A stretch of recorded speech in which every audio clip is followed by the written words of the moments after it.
Breaking news, pay scale নিয়ে রাজনৈতিক ষড়যন্ত্র চলছে, তবে চূড়ান্ত সিদ্ধান্ত নিবে সরকার, প্রধান উপদেষ্টা বললেন। তো দর্শক, আজকের নবম পে স্কেলের সর্বশেষ গুরুত্বপূর্ণ প্রতিবেদনটি শেষ পর্যন্ত দেখুন এবং নবম পে স্কেলের যে কোনো গুরুত্বপূর্ণ নিউজ সবার আগে পেতে আমাদের নতুন চ্যানেলটি সাবস্ক্রাইব করে ভিডিওটি কন্টিনিউ করুন।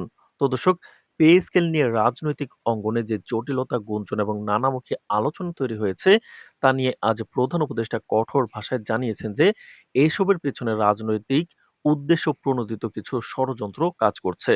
সাম্প্রতিক সময়ে বিভিন্ন মহল থেকে দাবি উঠেছে যে পে স্কেল ঘোষণার তারিখ, বিধান এবং বাস্তবায়ন প্রক্রিয়া নিয়ে ইচ্ছাকৃতভাবে বিভ্রান্তি ছড়ানো হচ্ছে, যার ফলে সরকারি চাকরিজীবীদের মধ্যে অনিশ্চয়তা বাড়ছে। কিন্তু এই প্রেক্ষাপটে প্রধান উপদেষ্টা স্পষ্ট করে বলেছেন যে চূড়ান্ত সিদ্ধান্ত নেবে সরকারি এবং জনগণকে বিভ্রান্ত করার জন্য যে রাজনৈতিক প্রচারণা চালানো হচ্ছে তা সফল হবে না। তো দর্শক, সাম্প্রতিক সময়ে সরকারি চাকরিজীবীদের দাবির মুখে যখন সরকার নতুন পে স্কেল বাস্তবায়নের কথা চিন্তা করছিল, তখন অর্থনৈতিক বাস্তবতা বিবেচনায় তা পিছিয়ে দেওয়ার সিদ্ধান্ত নেয় সরকার। এই সিদ্ধান্ত নিয়ে সারা দেশে আলোচনা, সমালোচনার ঝড় উঠলেও বিএনপি মহাসচিবের বক্তব্য রাজনৈতিক অঙ্গনে নতুন মাত্রা যোগ করেছে। মির্জা ফখরুল বলেন, আমরা সবসময় সরকারি কর্মচারীদের প্রাপ্যতা নিশ্চিত করার পক্ষে, কিন্তু এখন দেশের অর্থনৈতিক অবস্থা অত্যন্ত সংকটময়। পে স্কেল রাজনৈতিকভাবে জনপ্রিয় না হলেও বাস্তবতার সঙ্গে সামঞ্জস্যপূর্ণ। দেশের রিজার্ভ কমে গেছে, রাজস্ব আয় প্রত্যাশা অনুযায়ী বাড়ছে না। পাশাপাশি দ্রব্যমূল্যের লাগামহীন ঊর্ধ্বগতি, এই অবস্থায় সরকারের আরো বড় আর্থিক বোঝা নেওয়া সম্ভব নয়। তো দর্শক, অর্থনীতি যদি ভেঙে পড়ে তাহলে শুধু সরকারি কর্মচারী নয়, দেশের প্রতিটি শ্রেণী পেশার মানসিক ক্ষতিগ্রস্ত হবে।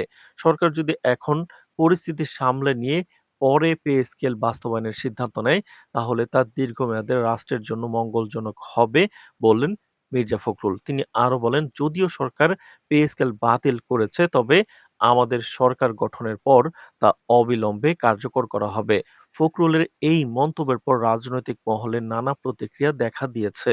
তো দর্শক, ভিডিওটির এই মুহূর্ত পর্যন্ত যারা দেখছেন, আমাদের নতুন চ্যানেলটি সাবস্ক্রাইব করে রাখুন পরবর্তীতে নবম পে স্কেলের সকল আপডেট সবার আগে পেতে। তো দর্শক, তারপর প্রধান উপদেষ্টা বলেন, পে স্কেল কোনো দলীয় বা গোষ্ঠীগত সিদ্ধান্ত নয়, বরং এটি সম্পূর্ণ প্রশাসনিক প্রয়োজন। আর্থিক সামর্থ্য এবং দেশের সামগ্রিক অর্থনৈতিক স্থিতিশীলতা বিবেচনা করেই চূড়ান্ত করা হবে। যারা বিষয়টিকে রাজনৈতিক রং দিতে চাইছে, তারা মূলত জনগণের স্বার্থকে বিপন্ন করছে বলে মন্তব্য করেন তিনি। তিনি জানান, সরকারের নীতি নির্ধারণী মিটিংগুলোতে ইতিমধ্যে পে স্কেল নিয়ে গুরুত্বপূর্ণ আলোচনা হয়েছে এবং আরো কিছু পর্যালোচনা বাকি রয়েছে।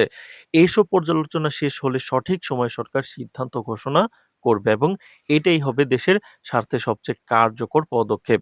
প্রধান উপদেষ্টা জোর দিয়ে বলেন, সরকার জনগণের প্রতি দায়বদ্ধ এবং যত চাপই আসুক না কেন, কোনো ধরনের রাজনৈতিক প্রচারণার অভাবে তারা সিদ্ধান্ত পরিবর্তন করবে না। তিনি সব মহলকে দায়িত্বশীল আচরণ করতে বলেন এবং সরকারি চাকরিজীবীদের আশ্বস্ত করে জানান যে তাদের স্বার্থ রক্ষা করেই সিদ্ধান্ত চূড়ান্ত করা হবে।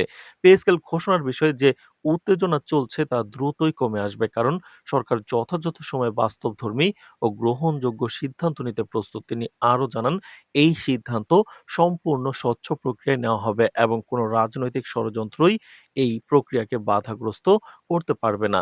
তো দর্শক, নবম পে স্কেল এবং মহার্ঘ ভাতার পরবর্তী যে কোনো গুরুত্বপূর্ণ আপডেট পেতে আমাদের চ্যানেলটি সাবস্ক্রাইব করে রাখুন। তো দর্শক, ঘটনার সাম্প্রতিক গতি প্রকৃতি দেখে বোঝা যাচ্ছে পে স্কেল ইস্যুকে ঘিরে এক ধরনের রাজনৈতিক খেলা তৈরি হয়েছে।